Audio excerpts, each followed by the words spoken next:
The bell above the shop door chimed softly, its sound nearly swallowed by the steady ticking that filled every corner of the room.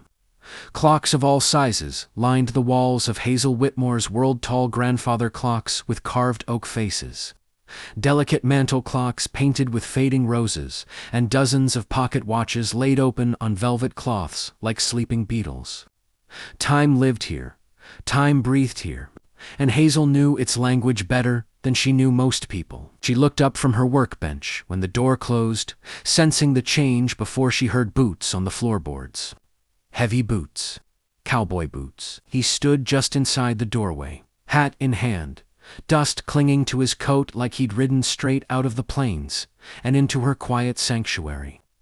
His presence felt out of place against the precision and calm of the shop, like a gust of wind through a room of candles. "Afternoon," he said, voice low, careful, as if afraid to break something fragile. Hazel wiped her fingers on her apron and offered a polite nod. "Good afternoon. How can I help you?" The cowboy stepped forward, approaching the counter with a hesitance that surprised her. From his coat pocket, he produced a silver pocket watch. Its surface was worn smooth, the engraving almost erased by years of use. He laid it down gently, as though it were something alive. "It stopped," he said simply. "Happened 2 days ago." Hazel picked it up, turning it over in her palm. The weight of it told her everything. This wasn't a trinket or a recent buy. It had history. She pressed the crown, listened, frowned slightly. "When did it last work?" she asked. The cowboy hesitated. "Long enough." She glanced up at him then, catching something in his eyes, guarded, tired, but steady. "I'm Hazel," she said.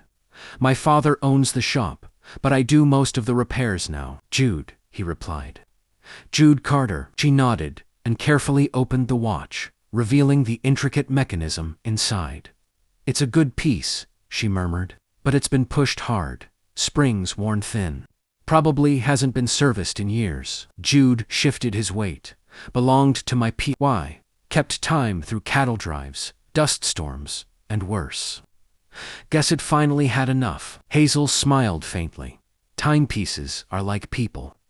They carry more than they show." If you want to hear the full story, click the title below.